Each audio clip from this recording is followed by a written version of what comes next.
Greetings, my name is Colorful Peacock. Once upon a time, there was a survival of the fittest Comrades Marathon, which was the longest ultra distance running marathon in South Africa. It was 150 kilometers in length, and it was really held annually in Johannesburg, and it consisted of different terrains and different routes every year. So the Central Committee would really decide on the location and on the route each year of the race.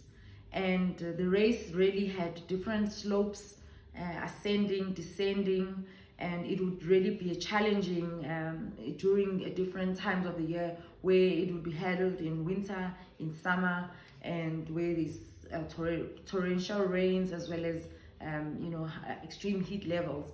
So the race was amongst the highly respected and highly acclaimed race, in that it attracted hundreds and thousands of people, and everybody from participants or the audience, the spectators, as well as sponsors and corporates were really very much interested in being aligned to the brand of the survival of the fittest.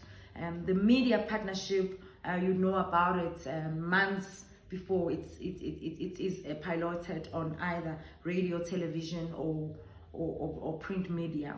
So the minimum really criteria of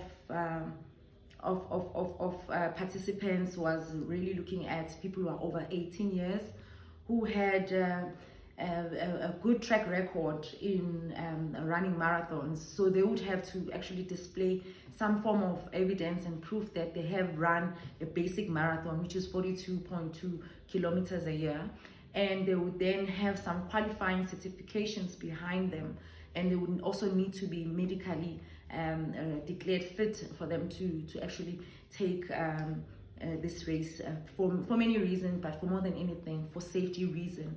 It is a very challenging race at the end of the day. Requires mental strength, requires that people are fully engaged and are resilient to the race and are committed, because with like races, there's a lot of preparation that needs to happen in the background. So, but what was really particular or peculiar about this race is the fact that the starting line for the race was not all the same. It really depended on certain factors.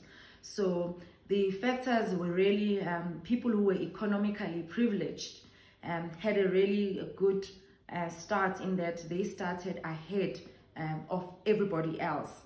And then people who had education, who had good family backgrounds, lineage, reigned from good families, they almost took positions much further than those ones who were less advantageous, or rather from disadvantaged backgrounds, poor communities and poor schooling. And so they then took on the much further starts than the ones that were almost ahead in life and had certain qualifications also linked, whether it was sports science, had exposure in sports and school, and being part of teams, being part of relays and athletics in those schools, where they have all of those available in the schools that they've gone and colleges. So after having this head start already, another rule that was there is that all the participants wore the leg weights.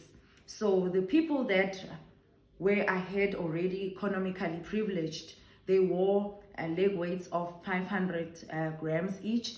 And then the people at the back that were from disadvantaged backgrounds, really, they wore 1 kilogram of leg weights. And then when the race then starts and they start running, the guys that are in the front obviously would quickly go for it and run for it. And obviously the guys at the back, having the 1 kg, will soldier on, and then they will also start running. As then they reach the first 10 kilometers, and this is the rules, the first lot, that is the first 50 up front, will then will shed 100 grams of the leg weight. And if then the ones that are disadvantaged, or the slower ones at the back, if they reach the 10 kilometers, then they will actually start getting and adding an additional 100 grams to the weight, to their current weight. And then the race would go on, and as the race progresses, the privileged will obviously almost shed all the weights, meaning that then they can freely run for it without having the leg weights. On the other side, these other ones will obviously gain more pressure, and they will then start being overloaded with the weights as they go on picking up these weights, which is for different reasons.